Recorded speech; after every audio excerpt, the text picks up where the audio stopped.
Salut à tous les amis, j'espère que vous allez bien. On va parler de la performance d'hier contre l'Inter de Milan.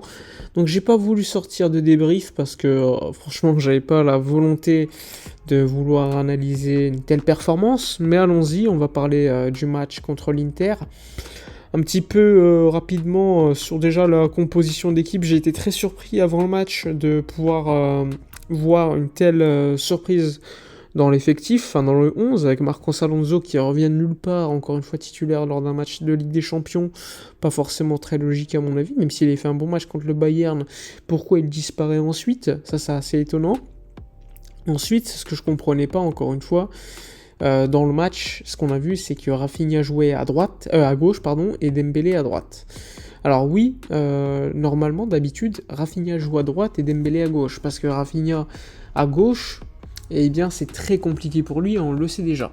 C'était plutôt à droite qu'il performe à chaque fois. Et lors de ce match, on l'a même vu littéralement jouer à l'intérieur du jeu. C'était Marcos Alonso qui avait ce rôle d'être collé à la ligne, mais comme il ne montait pas, comme il n'a pas cette capacité de dribble, c'était assez étonnant de le voir être inutile en fait dans cette facette du jeu.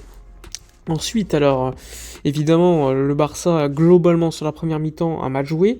Néanmoins, encore une fois, on peut mettre cela sur le fait que l'Inter jouait très très bas, très très compliqué face au bloc bas. On a donné le ballon pour Dembélé qui était vraiment, mais alors vraiment maladroit en première mi-temps, qui ne passait pas, qui perdait beaucoup de ballons. De l'autre côté, Rafinha était invisible et jouait intérieur, c'était étonnant. Nos relayeurs n'étaient pas bons. J'ai trouvé globalement Pedri comme étant le meilleur joueur du Barça sur le match avec Christensen en défense.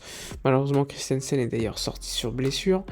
Et globalement, on s'est fait manger lors de toute la première mi-temps, au milieu de terrain surtout, avec Barella qui nous faisait beaucoup de mal, un Lautaro qui avait cette capacité de garder le ballon de haut but ou gagner quelques fautes, et ensuite, eh bien, on a essayé de changer cela en deuxième mi-temps, avec Rafinha qui a changé de côté pendant 2-3 minutes, on crée donc une frappe pour Dembélé qui met le poteau, et 2 minutes plus tard, alors que ça joue bien, eh bien Rafinha sort. Donc c'est super étonnant, et du coup Dembélé repasse à droite. On fait rentrer Ansu Fati, on fait rentrer Baldé, donc ça c'est plutôt légitime comme décision.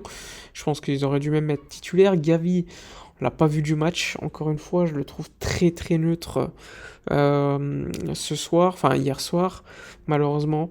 J'ai envie de vous dire que Gavi, eh bien, lors des gros matchs de Ligue des Champions, il avait été exceptionnel contre le Bayern en première mi-temps. Ensuite, on l'avait moins vu. Et là, hier soir, il n'a pas été bon du tout. Il n'a pas été bon du tout. Après, face à une défense basse, c'est toujours plus compliqué, ça c'est vrai. Problème de Gavi, encore une fois. Je l'avais dit en vidéo, même de Pedri. Pedri qui fait une belle performance néanmoins. Ben, notre jeu est vraiment axé sur nos ailiers. Notre milieu de terrain, certes, va avoir le ballon, la possession, c'est logique, mais ce n'est pas eux les créateurs, alors que ça devrait l'être à mon avis. On donne trop cette responsabilité à nos ailiers, et quand tu as Dembélé qui est chargé de ça alors qu'il a beaucoup de déchets, bien parfois ça va pas marcher, et Rafinha également. Donc ça c'est franchement très problématique, je l'avais dit en vidéo il y a 2-3 jours, et pourtant pas mal de gens dans les commentaires n'étaient pas d'accord avec moi. Je pense que c'est typiquement le type de match où on n'a pas cette forte possibilité au milieu de terrain de créer, et c'est plutôt nos ailiers qui le font malheureusement. Lewandowski on l'a pas vu du tout, mais bon, face à une défense très basse, c'est toujours beaucoup plus compliqué, surtout que c'est un joueur qui lui d'habitude a besoin d'être servi. Là on l'a pas servi du tout pendant le match, à part des centres de temps en temps qui n'arrivaient pas. Franchement il était vraiment pas mis en valeur, et ça je peux comprendre évidemment les critiques envers lui, mais dans le contexte il faut également dire qu'il n'a pas été servi aussi. Après, ce qui est problématique encore une fois, eh bien c'est que la deuxième mi-temps au niveau du jeu je la trouve plutôt bonne, mais encore une fois c'est le contexte qui veut ça. L'Inter mène à 1-0 à domicile. Nous, on veut revenir au score, donc on a cette domination du ballon, territorialement, etc. Dembélé fait une meilleure seconde mi-temps aussi, mais encore une fois, on marque un but avec une main d'Ansu Fati qui est offensive.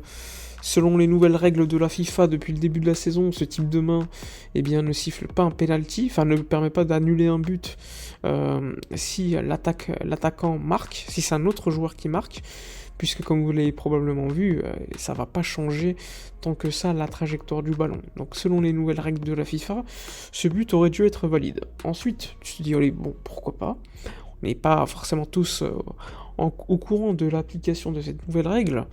Et à la fin du match, t'as un penalty avec une main très très claire de Dumfries qui n'est pas sifflée. Le VAR contrôle, le VAR ne voit pas la main. Alors, il faut m'expliquer comment il ne voit pas la main, alors que depuis hier soir, on peut voir les ralentis. Des tweetos à la télévision, on fait des zooms, on peut voir qu'il y a main, et encore une fois, il n'y a pas penalty, c'est encore une fois l'arbitre de VAR qui ne voit pas la main.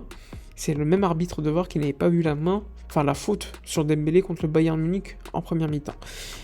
Encore une fois, cette saison, on n'est vraiment pas verni par l'arbitrage. On l'a vu en Liga contre le Rayo, on l'a vu en Liga contre Cadix avec Alejandro Balde, et encore une fois, plein de fois. Mais c'est pas on va pas justifier non plus la performance sur le terrain, mais encore une fois, l'arbitre, eh bien, ne t'aide pas du tout. Au contraire, il te plombe.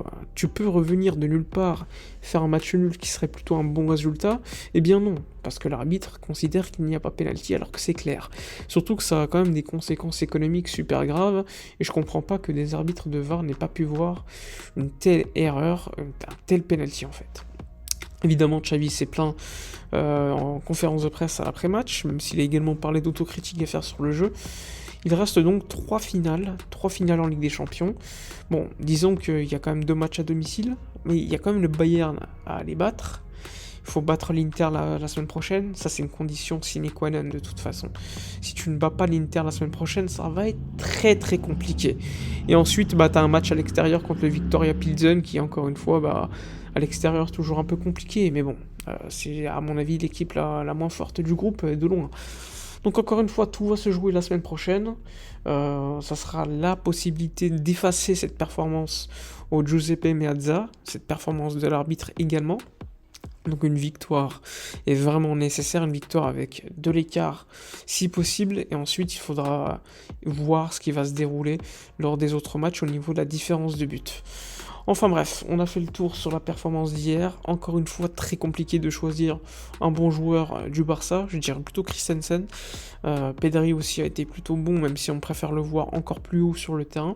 Sinon, globalement, tous les autres joueurs, je les ai pas trouvés bons. Même si Eric Garcia, à un moment donné, aurait pu créer un penalty. Heureusement qu'il y avait rejeu juste avant.